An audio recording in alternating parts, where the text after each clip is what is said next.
ce qu'il faut. Alors, chers amis, on va étudier tout de suite un sujet très important. C'est le sujet de notre paracha, paracha Tetzavé. Donc, vous savez que dans la paracha Tetzavé, on va parler de plusieurs points. Tout d'abord, une petite introduction très intéressante sur cette paracha.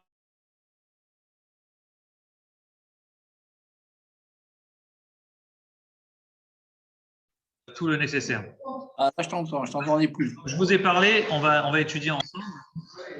On va étudier ensemble le point le plus important, qui est le point de notre paracha, paracha Tetzavé. On parlera des kelim, des vêtements du Kohen Gadol. On va parler des vêtements du Kohen Gadol dans le Beth Amikdash. Donc, paracha Trouma la semaine dernière, c'était la paracha Trouma la semaine dernière, c'est une paracha qui nous parle de tous les ustensiles qu'il y a dans le Mishkan, en commençant par le Haron HaKodesh, vous vous souvenez? On a parlé du Shulchan, de la table des pains, on a parlé de la Menorah, on a parlé de tous ces objets qui ont été construits dans la paracha Teruma. Magnifique. Arrive la paracha Tetzavé, Tetzavé de Béné Israël, et toi tu ordonneras au Béné Israël, de faire quoi, toi Moshe? De faire principalement, on va parler ici donc de l'huile d'olive, d'apporter de l'huile d'olive de fabrication pour la Menorah, tous les vêtements des Kohanim ou Kohanim d'olive, 4 ou 8 vêtements, mais il y a un élément que Hachem il demande à Moshe de construire dans notre paracha. L'élément du Mishkan, c'est le Misbeach Hazav, l'autel en or, qu'on appelle le Misbeach à Ketoret, le Misbeach, l'autel des Ketoret, pour faire des encens. Très intéressant. Et donc, c'est le seul élément qu'on retrouve dans notre paracha Tetzavé, le seul élément qu'on retrouve. Le seul élément du Mishkan, c'est ce petit misbéar, cet autel en kétoret pour faire des kétoret. Alors, j'aimerais parler avec vous de cet objet parce qu'il est très intéressant, très bizarre. Pourquoi il est très bizarre cet objet? Parce que normalement, il aurait dû être écrit dans la paracha Teruma. Si dans la paracha Teruma, on cite tous les objets qu'il y a dans le Beth Amikdash, dans le Mishkan en l'occurrence, c'est-à-dire le Haron HaKodesh, la table des pains, la Menorah, si déjà on a cité tout ça dans la paracha de Trouma, la paracha de la semaine dernière, pourquoi on n'a pas, par cohérence, mis aussi cet objet qui est le Misbeach, l'autel des Kétoret, dans la paracha de Trouma? On le met dans cette paracha de Tetzavé. Pour n'importe quel lecteur aguerri, on comprendrait qu'ici, il y a une certaine incohérence dans la fluidité du texte, disons comme ça. Donc ça, c'est une première remarque. Tout d'abord, en petite introduction, avant de rentrer dans le détail de la paracha, j'aimerais parler avec vous de ce petit détail très important qui n'est pas négligeable. C'est la paracha de cette semaine. La paracha, elle est extraordinaire. C'est la paracha de Tetzavé. Elle a une particularité. Vous savez laquelle? Elle a une particularité qu'on retrouve dans aucune paracha de tout le Sefer Torah. Quelle est la particularité? La particularité de cette paracha, c'est que c'est la seule unique depuis la naissance de Moshe jusqu'à la fin du Sefer Bamidbar, pas dans tout Devarim, les gens, il y a quelques parachutes, on en reparlera Shabbat, où il n'y a pas aussi écrit le nom de Moshe dans le Sefer Devarim, dans quelques parachutes, mais en tout cas, c'est la seule, depuis où Moshe c'est l'acteur principal, on parle à lui, où il n'y a pas son nom n'apparaît pas, et la raison c'est parce que tout simplement, Moshe, dans la paracha de la semaine prochaine, il va dire à Dieu, si tu veux détruire le peuple juif, Hachem, au moment du Vaudor, il dit, je vais déraser le peuple juif. Alors Moshe dit, non, Hachem, il y a plusieurs raisons, je vous raconterai ça la semaine prochaine, comment Moshe est fait pour sauver le béni Israël au moment du Vaudor. Et il dit, si jamais tu veux détruire le peuple juif, dans ces cas-là, efface-moi de ton livre. Efface-moi de ton livre. Donc Hachem, il dit, bon, j'ai pardonné au béni Israël, mais je vais quand même t'effacer de mon livre. Donc la paracha que je suis en train d'écrire, la dernière que j'ai écrite, c'est laquelle? C'est paracha de Tetzavé. Donc je t'efface. Il y en a qui disent Missifrecha, bon ça c'est pour les pros. Missifrecha, il n'a pas dit Missefer de livre, Missifrecha de ton livre. Pourquoi c'est spécialement parachat Tetzavé? Parce que Missifrecha ça se finit avec un kaf sophite, ouais. Vous voulez un petit truc là? Ça fait bien dans un dîner si vous balancez ça comme ça. Missifrecha de ton livre, Missefer, kaf. Kaf c'est 20, ouais. Bon, la parachat Tetzavé c'est la 20e parachat depuis Bereshit. Bereshit Nochlech Lechavei Rachai Saratot Dodei Tzevei Shlarvei Shami Ketlega Jairi Shemot Vei Rabo Beshalach. Yitro, Mishpatim, Trouma, Tetzavé. Tetzavé, c'est la 20e paracha. Misifre, Cha, le Chaf, c'est la 20e. Donc la 20e paracha, Moshe, il est effacé. Magnifique, non? Et dans Teruma, il n'y a pas Aaron, entre parenthèses. Non, Terouma, il n'y a pas Aaron, tu dis, bon, tu as donné chaque les 1000 euros. Je crois, hein, tu me rappelles bien. À vérifier, c'est intriguant, d'accord, je vérifierai ce que tu dis. Bon, l'explication, alors bon, ça c'est vraiment un petit bonbon pour la route, mais à part ça, il faut retenir un point très important, c'est que surtout, c'était une petite introduction, c'est pas l'essentiel du cours parce que je vous ai réservé ce shiur là pour Shabbat, mais là, un petit point important, comme on a un petit Lechaïm, on précise pour le dire en même temps, c'est le Gaon de Vilna qui dit ça. En vérité, c'est parce que la parashat Tetzavé tombe toujours, pratiquement toujours, la semaine de la mort de Moshe, le 7 Adar. Cette semaine, on est le 7 Adar. Le 7 Adar, c'est le jour de la naissance de Moshe, mais aussi le jour de la mort de Moshe. Donc, parashat Tetzavé, sachant qu'elle va tomber toujours sa lecture dans la semaine du 7 Adar, on est dans les Shiva, on est dans les 7 jours, donc c'est un genre de Ilouï et Nishmat. Donc, Moshe, il est effacé. Donc, on marque bien son élévation, sa Neshama, qui n'est pas dans un corps. Ce qui compte, c'est son âme, et donc effectivement son corps n'est plus là, son nom disparaît, mais sa personne est encore plus présente dans cette paracha, comme on verra plus tard. Lechaïm. C'était pour moi. Marloquet Adar Aleph ou Adar Bet. Hein. Ouais, c'est vrai. Bon, tu connais la Gemara, Chazak, on sent pour les points, Chazak René. Bon, avançons un petit peu, chers amis. Revenons sur notre Misbéach Hazar. On parlait du Misbéach. Alors, pour les pros, je vous explique juste rapidement. Vous connaissez, mais je préfère quand même préciser, c'est toujours plus important de savoir, sinon après vous allez partir dans le cours et vous allez perdre. Le Misbéach, l'hôtel, on l'appelle le petit hôtel en or, parce qu'il était petit. C'était un petit carré, hein, comme ça on va le faire comme ça. On l'appelle aussi le Misbéach à Kétoret, n'est-ce pas, en cuivre, pardonnez-moi, à Kétoret, sur lequel on faisait des encens. Il a deux prénoms, Zahav en or ou en Kétoret. C'est un petit élément carré, l'équivalent de cette hauteur de table là, que vous voyez ici, n'est-ce pas? Et il venait, le Kohen Gadol, tous les jours, il faisait des encens. Il balançait des kétorettes, des encens, comme on verra après comment ça fonctionnait, je vais vous le raconter en détail un peu plus tard. Et ce misbéach-là, il faisait ces kétorettes, des encens qui partaient dans le ciel du Kodesh. Le misbéach, ce petit hôtel, il était à l'intérieur, où ça? À l'intérieur dans le Kodesh. Donc rappelez-vous, il y avait 3 salles. Il y avait la cour. Dans la cour extérieure, forcément, il y avait le grand misbéach, le grand hôtel sur lequel on balançait des viandes, on égorgeait des viandes toute la journée. D'accord? Vous me suivez? Là, c'était vraiment, il faut vraiment être dans une cour. T'imagines le barbecue, on ne fait pas un barbecue en intérieur. D'accord? Ensuite, tu rentrais dans la salle numéro 1. La salle numéro 1, c'était le Kodesh, le Saint. Dans le Saint, il y avait 3 éléments. Il y avait bien sûr la Ménorah, il y avait la table des pains. Et au milieu, face au Kodesh à Kodashim, face au Saint des Saints, il y avait ce petit hôtel en or dans lequel on faisait des kétorettes. Les kétorettes, ça s'appelle des encens. Est-ce que vous me suivez jusque-là? Très bien. Donc on dit ce kétoret sont très très importants et ils sont tellement importants, comme on verra après, que c'est l'élément qui est écrit. C'est le seul élément qui est écrit dans la paracha comme dans une paracha indépendante. Tetzavé. On aurait dû mettre le misbéach, cet hôtel-là, le misbéach, on aurait dû le mettre dans paracha Trouma. Or on l'a mis dans Tetzavé. Force est de constater que ces kétorettes-là, dans Parashat Tetzavé, c'est un sujet très très important. C'est limite l'élément le plus important qui a été utilisé dans le Beth Amikdash, dans le Mishkan tous les jours, et c'est pourquoi on le met dans une paracha toute seule. L'odorat, comme on est obligé de faire vite aujourd'hui, je dois partir tôt. C'est pour ça qu'on a avancé le cours. Arrêtez-moi tout de suite si vous ne comprenez pas, parce que je vais parler assez vite. L'élément le plus important, c'était les kétorettes. Les kétorettes, c'est l'odorat. Bien sûr, ça servait à faire une bonne odeur, comme on verra après. C'était une odeur magnifique. Quand je dis magnifique, c'est magnifique. Ils avaient une recette qu'on ne connaît plus aujourd'hui. Les Kohanim, ils connaissaient une recette. Ils avaient 11 encens. Achad, Asar, Samamanim, Ayuv, Abeloen. Sorry, c'est pour tu connais qu'on fait les kétorettes le matin. Il y avait 11. Achad, Asar, Samamanim. Pardon? Ah, bon, c'était pour nous, en vérité, parce que nous aussi, on en profitait, c'était une vraie bonne odeur. Et ils avaient un genre d'épices, comme ça, ils connaissaient, ils faisaient un mélange mix de 11 épices qui se baladaient dans le monde entier. On sait plus, on connaît les noms aujourd'hui, mais c'est très très difficile d'accès. Il y en a certaines qu'on ne connaît pas, dont même une qui s'appelle le Chelbena, qui sentait très mauvais, qui puait, pour dire clairement. Mais quand on le mélangeait, on savait mettre la bonne dose avec les autres, ça donnait une odeur magnifique.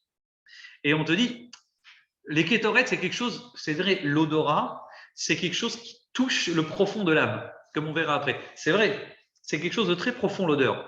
On voit Shabbat, par exemple, pour calmer la Neshama, pour essayer de calmer la Neshama qui a perdu sa Neshama supplémentaire de Shabbat. Pour la calmer, on ne va pas faire une prière, on ne va pas faire un cours de Torah. La seule chose qu'on va faire, c'est lui donner les Bessamim à la fin de Shabbat. Pourquoi? C'est vraiment la chose physique qui est le plus spirituelle, qui touche au spirituel, l'odeur, exactement.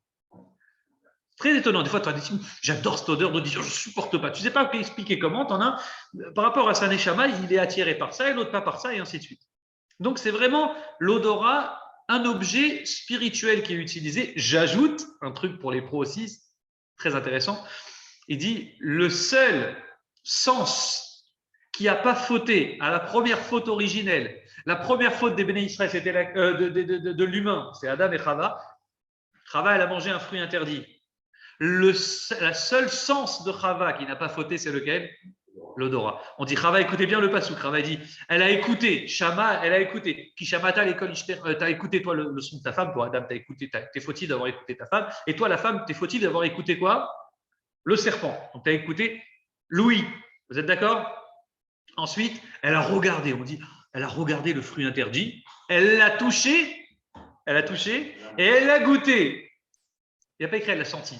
Donc, si un jour vous voyez dans un film ou dans une bêtise, Ève qui commence à sentir, c'est des bêtises. Elle n'a pas senti le fruit. Donc, elle a fait tout sans le sentir. Comme si c'est le seul sens qui n'a pas fauté. Tous mangent, mais ça, on peut aussi sentir. En Chava, on ne dit pas qu'elle a senti. Non, ça n'a rien à voir. On a le droit de sentir à Kippour parce que c'est pas manger. La Torah, elle te dit de ne pas manger, de souffrir le ventre et une odeur, c'est rien. D'accord, c'est pas appelé. D'ailleurs, bon, pour une petite halakha, ça sort, c'est pas mal aussi. La Gemara dit est-ce qu'on a le droit de se parfumer? En général, dans la vie, on va mettre un parfum. Vous direz oui, c'est vrai, ça existe. C'est autorisé, personne ne va te dire aucun problème. Et pourtant, la Gemara dit il y a 6 choses, j'en parlerai de toutes les choses, qu'un chacham, un sage, un talmid chacham, on pourrait traduire un rabbin aujourd'hui, ne doit pas faire, c'est se parfumer. Pourquoi ça attire les billes? Alietse, Bachouk, Keshéou, mais vous savez. Un sage, il ne doit pas sortir dans le marché comme ça avec un parfum comme ça. Quelque chose de parfum. Ce n'est pas quelque chose qui se fait. Ce n'est pas interdit, mais c'est pour un talmid chacham, pour un sage, je ne sais pas si vous avez, mais je ne connais pas moi de grands rabbins qui mettent du parfum. Ça n'existe pas. Je ne connais pas. Alors avançons un petit peu.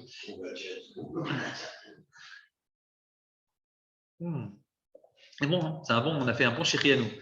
Alors, avançons un petit peu sur ce lien de Misbech à Ketoret. Vous savez donc que ce Misbech à Ketoret servait à faire beaucoup de choses. Et entre autres, les Kohanim, c'était un sujet de bagarre. Les Kohanim voulaient tous faire les Ketoret. Il n'y en a qu'un qui en faisait. Or, tu me dis, bon, c'est facile au début, il n'y avait que Aaron et ses 2 garçons. Donc, il n'y avait pas d'histoire. Ils sont 3. Donc, chacun, éventuellement, à tour de rôle, faisait les Ketoret chaque matin. On faisait les Ketoret 1 fois par jour. Vous êtes d'accord avec moi? Pardon, 2 fois. Vous avez le Ketoret le matin et l'après-midi. C'est pas 3 fois? Non, 2 fois. Au moment le matin et l'après-midi. Donc c'était un sujet très important, c'était un sujet qui était pris à cœur. Et quand les Kohanim, ils vont être par des milliers et des milliers, tellement ils vont être nombreux les Kohanim à l'époque du premier ou deuxième temps, ils vont diviser les familles des Kohanim en 24 familles. 24 grandes familles. Imagine-toi, tu dis aujourd'hui les Marcianos. Ça ne veut plus rien dire aujourd'hui, Marcianos, c'est plus une famille.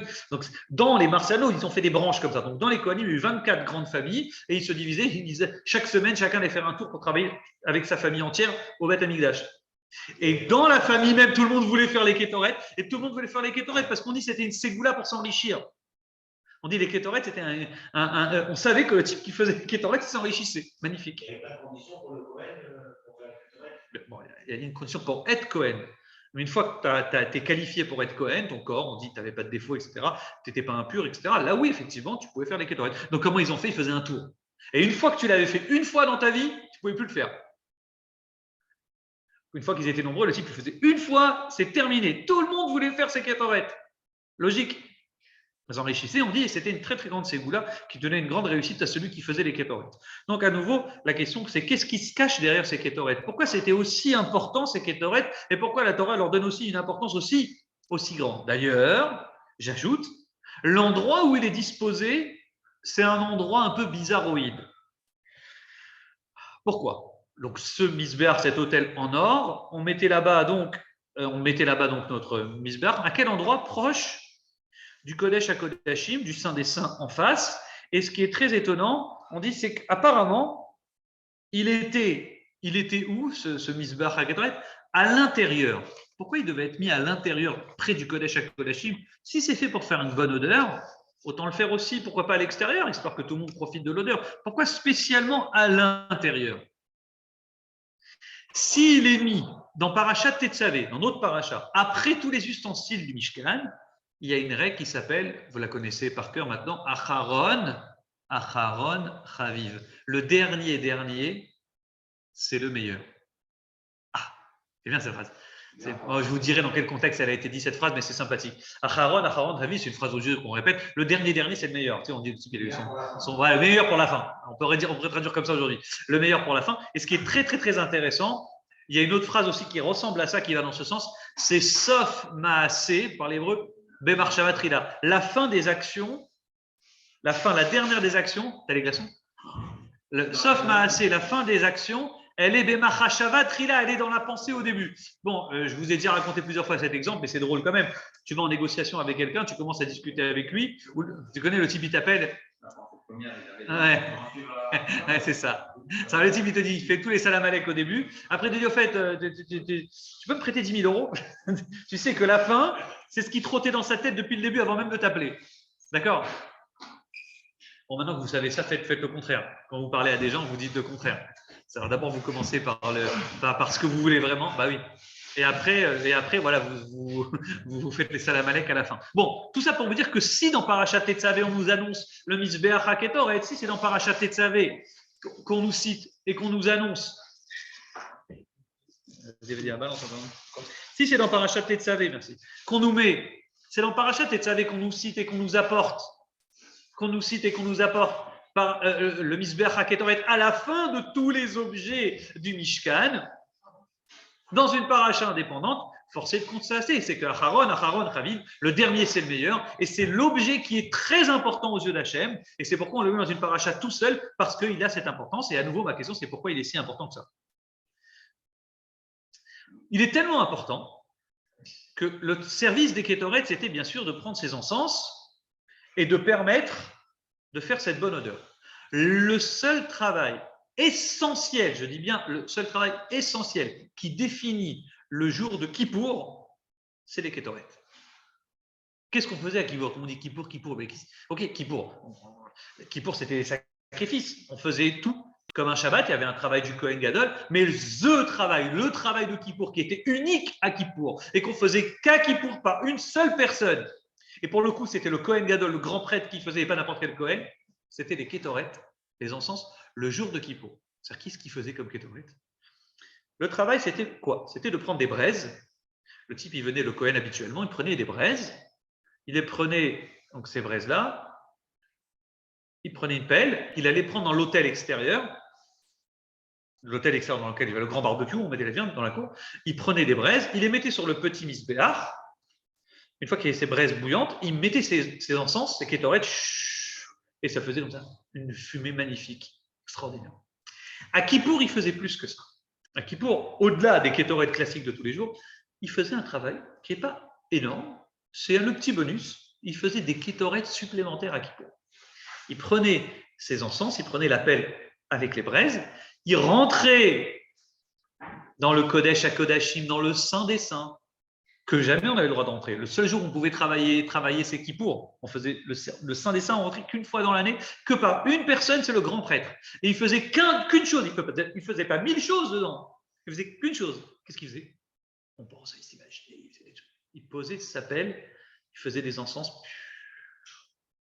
et ça montait chez Hachem, le jour de Kippour. Comme si que les kétoret, c'est la chose, comme on verra après, qui nous attache à Dieu plus que tout. C'est pourquoi le jour de Kippour, par le Kohen Gadol, la seule chose qu'on devait faire, c'était quoi? C'était les kétoret. Ah oui, alors, ça c'est l'histoire, tu dis au cas où il fautait, pas que ça n'aurait la quoi, on raconte, a tout à fait raison. Il y a une histoire, ça me fait rire de vous en parler, parce que c'est pourquoi ça me fait rire de vous en parler. C'est l'histoire que je raconte à vos filles en ce moment à l'école. Donc, c'est très drôle, ça me fait rire. Je l'ai enseigné aux parents et aux élèves, aux parents et aux enfants. Le Paracha nous raconte une histoire très, très bizarre où les Juifs se sont rebellés contre Moshe. C'est l'histoire de Korach. Vous êtes d'accord avec moi? Ils sont rebellés plusieurs fois. À quel moment? Alors là, ils se sont rebellés contre la personne de Moshe, c'est-à-dire contre Aaron, le fait qu'il soit Cohen. Ils ont dit que quand Moshe il a choisi Aaron, vous connaissez la paracha de Korach, ça vous parle le nom Korach? Korach, il s'est rebellé contre Moshe, contre quoi? Contre le fait que Moshe il choisit son frère, le grand prêtre. C'est du favoritisme. Tu connais, chez les Juifs, c'est toujours comme ça. Il y a jamais, c'est toujours, il n'y a pas. Et ils ont cru que Moshe c'était un PDG qui choisit son fils comme directeur adjoint, tu vois. Ça, oui, c'est possible. Mais Moshe Rabbeinu, c'est pas de la blague. Ils ont dit, ouais, genre, il a choisi Aaron, le Kohen Gadol, et il n'a pas choisi moi, Korach, qui est un Lévi. Comme par hasard, il choisit Aaron, son frère. Il veut faire kiffer son frère. La base de la révolte, c'est ça. Il y a plusieurs raisons. Je ne peux pas vous faire tout maintenant. Il s'avère que Korach, il a réussi à tourner la tête à pratiquement l'assemblée complète, qui tout le monde se posait la question, est-ce que Moshe Béhémet, il a choisi Aaron parce que c'est son frère et donc c'est du favoritisme, ou est-ce que c'était vraiment, ça vient d'Hachem, et il doutait. Et Moshe va demander, faites des kétorettes, on verra qui choisira demain Dieu. Et donc ils viennent tous avec 250 personnes, viennent avec des pelles, commencent à faire des kétorettes, et là il y a un feu qui descend du ciel, qui tue les 250 personnes. Korach, la terre s'est ouverte, il a été englouti dans la terre, lui, Korach et sa famille. Mais à part ça, ce qui est très très important, retenez bien ça, les Juifs n'ont pas accepté l'idée que Moshe, encore une fois, il a nommé Aaron. C'est-à-dire qu'ils se sont dit, ok, Korach, il est dans la terre. Ok, Korach, il est englouti dans la terre. Mais, quand même, le feu qui est descendu du ciel, il a tué les 250 personnes parce que Moshe leur a dit de jouer au Kétoret. Mais ce n'est pas une preuve que Hachem il a choisi Aaron et ses descendants. Donc, ils se sont rebellés encore une fois contre Moshe. Donc, ce que je vous raconte, ça c'est tout ça dans la paracha de Korach et ça s'est fait dans l'ordre que je viens de vous citer. Et là, il y a une épidémie. Cette histoire, on la connaît moins parce qu'on la raconte moins aux enfants, ça fait de la peine. Il y a eu une épidémie qui a tué 14 700 personnes. C'est bien. Parmi les Béné Israël, non, tous les Béné Israël ont râlé, ils étaient contre Moshe. Et l'épidémie aurait pu tuer tous les Béné Israël, les uns après les autres. 14 700 personnes. Tu fais ton calcul, s'ils étaient 600 000 hommes, 603 550, tu fais ton calcul, 14 700, c'est quand même beaucoup. Hein, en France, on est 63 millions. Ils disent qu'il y a eu 100 000 morts du corona, c'est que de vieux, principalement des vieux. C'est pas énorme par rapport aux proportions que je suis en train de vous donner. Pour vous dire 14 700 par rapport à 600 000, c'est énorme. Et ils meurent les uns après les autres. Et qu'est-ce qui va sauver les Béné Israël? Qu'est-ce qui va sauver les Béné Israël? Les Kétoret. Moshe, il se retourne vers Aaron, il dit, Aaron, fonce, prends ta pelle, fais les Kétoret pour que l'épidémie puisse cesser. Aaron, il court, on dit, il passe à droite, à gauche, il passe entre les vivants et les morts, le passage qui raconte. Vous me regardez, on dirait que vous ne connaissez pas la paracha, vous l'avez connu.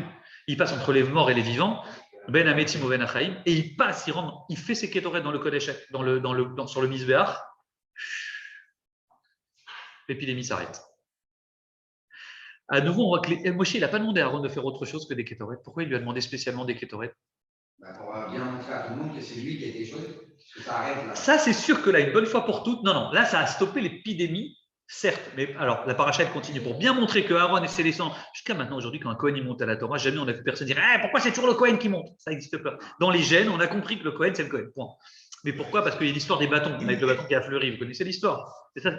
Une prochaine fois, je vais vous raconter. Là, ce qui est important maintenant de retenir, c'est que c'est les Kétoret qui ont sauvé les Béné Israël de l'épidémie. Est-ce que ça veut dire que quand le Kohen Gadol il fait ça Yom Kippour, à la base, on est condamné à mort?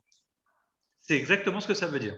Ça veut dire que Béhémet, on est fautif, on est coupable pour avoir fauté, on pourrait mourir, et grâce aux Kétoret, c'est les Kétoret qui vont nous sauver et nous épargner de la mort durant l'année. C'est exactement ça. Et la question que j'aimerais vous demander à nouveau, c'est qu'est-ce qui se passe derrière ces Kétoret? Qu'est-ce que ça symbolise spirituellement, ces Kétoret, pour qu'elles nous permettent, bien sûr, d'arriver à ça, à ce sauvetage des Béné Israël à travers Aaron et à travers le temps dans le Kodesh HaKodashim, pendant le jour de Kippour, et jusqu'à nous aujourd'hui, quand tous les jours le Kohen il faisait les Kétoret. Et donc, qu'est-ce que ça symbolise encore pour nous aujourd'hui, quand on lit les Kétoret le matin et le soir, on dit c'est une très grande ségoula, c'est quelque chose de très important. Je ne sais pas si vous connaissez l'importance de lire les Kétoret. Est-ce que vous savez au moins où ça se trouve dans la Tfila? Je vais découvrir, tout le monde dit les Kétoret. Alors, juste avant Mincha, bien sûr, c'est les Kétoret, tu dis, c'est 2 pages avant Ashreté, tout le monde connaît Ashreté, mais 2 pages avant, on doit lire 2 pages qui nous saoulent, là, un peu la lecture difficile. Ça s'appelle les Kétoret. Pareil, le Shacharit, le matin, on lit les Kétoret. Et là-bas, on raconte comment ça se passait. Et étudier quelque chose, c'est comme si tu le pratiques. C'est pour ça que c'est très important de lire les Kétoret. D'accord. Avançons un petit peu. Quand Mashiach viendra, écoutez bien, je vous lis ce prophète magnifique Ishaïa qui nous dit, et c'est rapporté ça quand Mashiach viendra, Hashem posera sur lui un souffle divin au Mashiach. Ruach Chorma ou Bina, un souffle de Chorma et de Bina. La force de l'intelligence et Bina. Ruach Etza ou Gvura. La force, ou Ardat, Veirat Hashem et la crainte de Dieu, Veiricho Beirat Hashem. Et il pourra sentir ceux qui ont la crainte de Dieu, sentir, Vélo les marénaves, pas juste avec ses yeux. C'est-à-dire que Mashiach, les gens ils passeront devant lui, il pourra sentir qui est chaque personne en fonction de l'odeur. À l'odeur. Comme ça, il dit le prophète Ishaïa. Et la Gemara, on nous dit Morach Vadaïn, ça s'appelle, c'est une intelligence qui passe par l'odorat. Et ça, c'est quelque chose d'extraordinaire. À nouveau, l'odeur amène comme si que Mashiach qui va sentir. Alors, est-ce que c'est juste une odeur? On verra que c'est une odeur sans être une odeur vraiment. Qu'est-ce que ça symbolise, l'odeur Béhémet? On peut juste pour votre culture générale, vous saurez, c'est très intéressant aussi à savoir ça. La Gemara rajoute que par exemple, est-ce que vous avez entendu parler de Bar Korva? Bar Korva, vous ne connaissez pas? À l'époque des Romains, quand il y a eu la rébellion. Les Romains, ils ont détruit le temple, vous voyez? Après la destruction du temple, il y a eu une deuxième révolte. On appelle la révolte de Bar Korva. Il y a eu la guerre des Juifs que vous lisez dans le livre de notre ami là. Comment s'appelle-t-il, mince Flavius Joseph. Il a fait le livre, là, Flavius Joseph. Vous avez lu le pavé là? Raconte-tout en détail comment s'est passée la guerre des Juifs contre Rome. C'est le seul historien juif qui a existé. Même les goïms aujourd'hui se basent sur ce livre-là. Un livre goï aujourd'hui qui a été traduit du grec en français aujourd'hui. Et il raconte toute la guerre qui s'est passée en Israël et tout il y a 2000 ans. Bon, et après cette guerre, ils ont détruit le temple. Il y a eu une deuxième rébellion 70 ans après, avec Rabbi Akiva et tous les sages. Ils ont soutenu un homme qui s'appelait Bar Korva. Bar Korva, c'était genre le Mashiach de l'époque. De leur point de vue, ils pensaient que c'était Mashiach. Ils commençaient à se rebeller contre les Romains, un peu comme les Grecs, Matityahu, etc. Et ils commencent à défoncer les Romains bataille après bataille. Tac, tac, tac, tac. Ils commencent à reprendre Jérusalem. Et les Chachamim, ils se sont dit, est-ce que c'est pas lui Mashiach? Peut-être c'est lui Mashiach. Celui qui chasse les Romains, on revient sur notre terre, on va peut-être reconstruire le Beth Amikdash. Et un des tests qu'ils lui ont fait pour savoir que ce n'est pas Mashiach, c'est quoi? Le test du Morar Vadaïn, savoir si à l'odorat, il peut savoir qui est sadique et qui est rachat, qui est fauteur et qui n'est pas fauteur. Et ils ont vu qu'il a loupé le test. Bon, ça c'était juste pour votre culture générale. Tout ça pour vous dire qu'effectivement, on a ici les kétorètes qui représentent l'odeur, et ça c'est quelque chose de très important comme on verra dans la suite. Il avait peut-être eu le Covid. Hein. Il n'était pas bien, il avait le nez bouché. Pas mal ça là. Alors avançons un petit peu. Le Mishkan. Le Mishkan, d'abord un grand Mazel Tov, hein, Aaron, pour ton fils. On est très content pour toi. On te souhaite nombreux, chacun un par un. Mazel Tov, son fils est Khatan. Merci beaucoup, Tzadik, merci. Vraiment, on est très content pour toi et ça va être vraiment une très belle famille Nakash qui va s'agrandir très prochainement. Alors, avançons un petit peu. On est obligé, je suis obligé comme il nous reste vraiment 15 minutes, je suis obligé d'accélérer. C'est rapporter la chose suivante. Effectivement, l'odeur est importante, les kétorètes sont importants et je vais vous citer le chinour. Le chinour, il dit par exemple, on dit c'est la chose que le cœur est attiré. Naturellement, on est attiré par l'odeur. L'odeur, c'est quelque chose qui nous prend, qui nous attire plus que tout. On dit, c'est ça le but des kétorètes. Il dit, cette odeur des kétorètes donnait une odeur parfaite de Jérusalem et du peuple juif. Ces kétorètes symbolisaient, à travers cette bonne odeur, Israël et Jérusalem. Bon, le Rambam, il donne une autre raison très drôle, qu'à la fin, je vous demanderai de revoir cette raison du Rambam selon le point de vue du Rabbi. Le Rambam, il dit dans Sefer HaNevuchim, vous connaissez Rambam, il y a 1000 ans. Rambam, Maïmonide, il dit, pourquoi on faisait, écoute bien René, c'est très drôle ce Inyana. Il dit, pourquoi on faisait des kétorètes? Pour calmer l'odeur des sacrifices. Il dit tellement on égorgeait des animaux dans le Beth Amikdash, c'était un abattoir, c'était une boucherie. Il y avait une sale boucherie. Ça avait une odeur. Et tu mettais des viandes et tu balançais des milliers de sacrifices tous les jours. Il y avait des obligatoires, genre du matin à l'après-midi, Moussaf, Shabbat, etc. Mais il y avait ceux que tous les Juifs apportaient pour se faire pardonner. Et donc il y avait une odeur tellement de viande grise que les fallait qu'ils aillent chez Sephora. Ouais. Non, mais il dit, c'est Boré Nevurim, le Rambam, il dit, quand on mettait Arecho Kerach Mekomot Abassar, il n'y a pas une odeur aussi compliquée, aussi insupportable que l'odeur des viandes, les ventres, les graisses, les machins. Et il dit, les kétorètes qu'on faisait Shtepe Amim Bayom, comme je vous ai dit tout à l'heure, 2 fois par jour, matin, c'était les Etiv Recho pour rajouter une bonne odeur. Bon, est-ce que c'est juste du parfum? Non, c'est pas du parfum. Le Rambam, il n'a pas tort. Beaucoup ne sont pas d'accord avec ce Boré Nevurim. C'est pas possible, Kétoret ne sert pas à ça. D'ailleurs, si ça servait à ça, tout le monde objecte à ce Rambam en disant où est-ce qu'on aurait dû mettre le petit misbéach en or, le misbéach à Kétoret? Dehors, là où il y avait la viande qui grillait. Et où est-ce qu'il était mis le misbéach? À côté du Kodesh HaKodashim, dans la salle des saints, dans la première salle. Donc il y avait 3 salles, la cour, le saint et le saint des saints. Donc, à nouveau, comment comprendre une chose pareille? Beaucoup ne sont pas d'accord ou ne comprennent pas ce Moré Nevurim sur Rambam, et c'est pourquoi je vais vous l'expliquer à la fin du cours. L'odeur, c'est quelque chose qu'on ne comprend pas et qu'on ne saisit pas. Tu peux prendre en photo tout. La seule chose que tu ne peux pas photographier, c'est l'odeur. Tout le monde, demain, ils te disent on va faire des vidéos en 3D, en 4D, en 5D, en 8D. On pourra tout faire, mais la seule chose qui sera très difficile à reproduire, c'est l'odorat. Si on reproduit une odorat, c'est une odorat fausse, mais ce n'est pas la vraie odorat.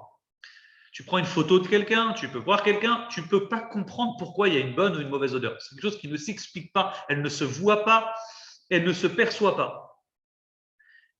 L'odeur, c'est beaucoup plus fort. On dit, c'est quelque chose qui est profond chez l'homme. Il y a une partie superficielle à l'homme, son corps, son être, sa personne, et derrière cette personne-là, on a quelque chose d'autre qu'on appelle l'odeur. L'odeur, c'est la partie cachée de l'homme, c'est la partie profonde de l'homme. Quand un homme faute, un homme peut fauter, un homme classique, il peut fauter.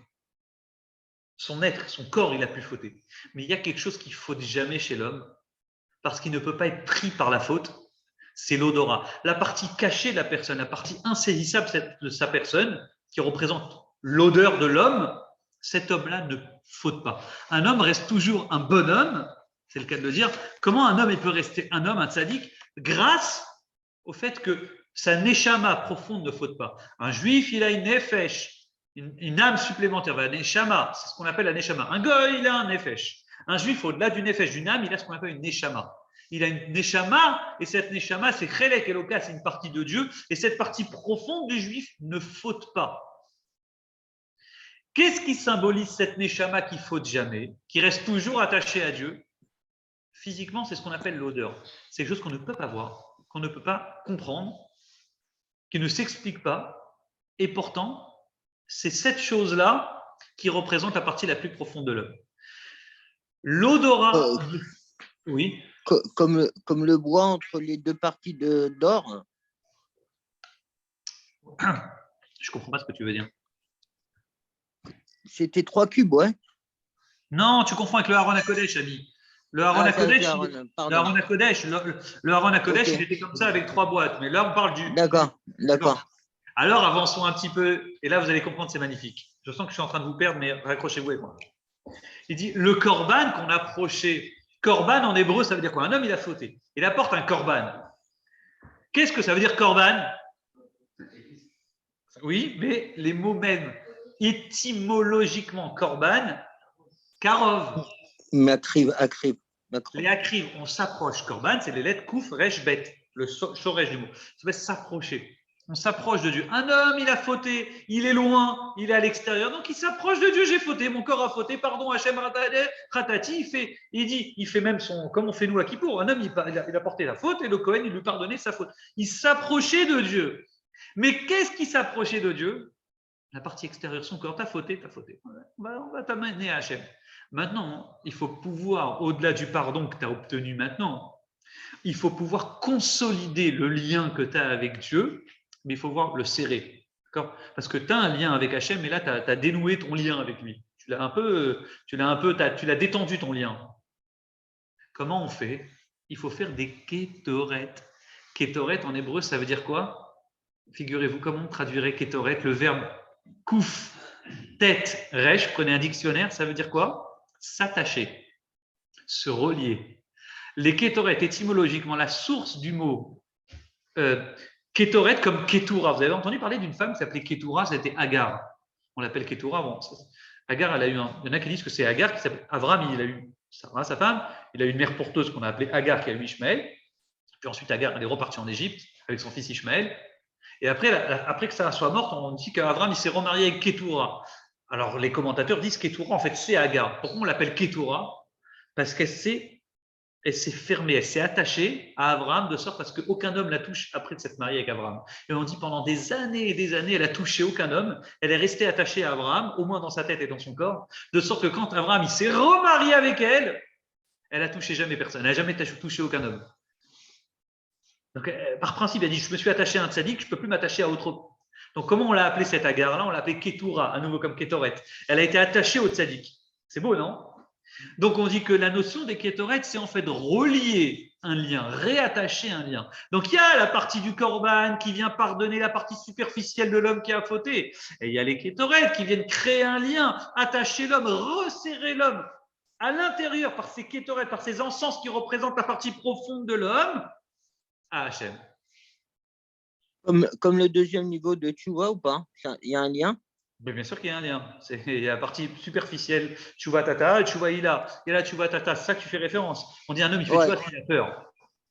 Tchouva Meira et Tchouva Me'ahava. La Tchouva que tout le monde connaît, vous la connaissez tous, ça s'appelle la Tchouva, c'est pour rebondir sur ce qu'il dit René. parce que j'ai sans doute j'ai du lourd là avec nous. Donc il dit comme ça, tchouva meira. Tchouva meira, c'est quand tu fais la tchouva par crainte. C'est quoi la crainte?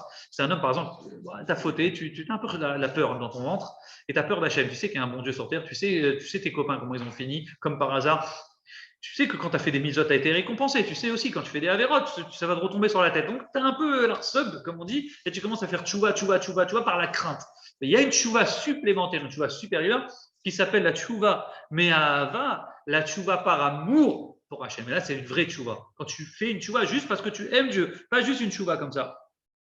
Et donc ça, c'est vraiment la conclusion du cours. Donc si maintenant vous avez bien compris, le Rambam, quand il dit les ketzoret sont là pour atténuer l'odeur des korban, du korban des sacrifices, c'est pas pour dire juste on va mettre du parfum, sinon du déodorant. C'est pour dire qu'en réalité, les ketzoret sont là pour complémenter le korban. Il y a le korban qui sert à faire tchouva à l'homme, et les kétorets sont là pour atténuer la faute. Il y a l'homme qui a fait une faute, c'est pas beau, bon, t'es pardonné, c'est moche, c'est une mauvaise odeur, c'est un mauvais comportement, c'est sale. D'ailleurs, on devait faire le vidouille. Le type, il devait dire, tu sais, comme on dit aux enfants, tu sais, d'où ça sort ce truc qu'on dit aux enfants? Pardon. Tu sais, tu dis, mais pourquoi pardon? Pourquoi? Qu'est-ce que tu as fait? L'enfant, il dit, parce que, dis, qu'est-ce que tu as fait? Et tu sais, on dit aux enfants, et parce que t'as fait quoi? T'as frappé qui? J'ai frappé qui d'autre? On le force à dire la bêtise qu'il a faite. Vous connaissez ça, vous avez entendu ça? Vous êtes la même école que moi, on a à peu près le même âge. Vous vous rappelez quand on était gosse, oui? Eh bien, c'était bien. Autant des fois on se moque des morottes quand on était enfant, autant là, c'était bien. Forcer l'enfant à comprendre et dire avec des mots son erreur. Qu'est-ce que tu as fait? Tu dis pardon, mais pardon quoi? Pour qui? Et l'enfant dit j'ai fait tata. Donc l'homme, il devait avouer sa faute et j'ai fait telle bêtise et telle bêtise. C'est sale. Bon, au moins, tu es pardonné. On va atténuer cette saleté du korban avec des kétorettes, une bonne odeur qui viennent rapporter dans le Mishkan, c'est-à-dire réattacher, comme je vous l'ai expliqué, la neshama la plus profonde de l'homme à Hachem. Et donc là, c'est vraiment notre conclusion du cours. On comprend maintenant c'est quoi le rouch aréar, comme on dit, l'odeur.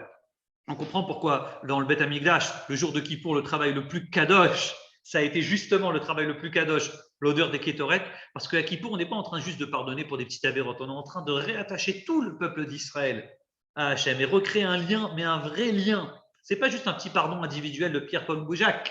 On est en train ici, à ce moment-là, le jour de Kippour, de réattacher tous les bénis Israël à Hachem. Donc, on va à nouveau passer par ces kétorettes le jour de Kippour pour créer ce lien de la Neshama qui ne faute jamais avec Hachem pour pouvoir faire ce lien qui va nous tenir toute l'année.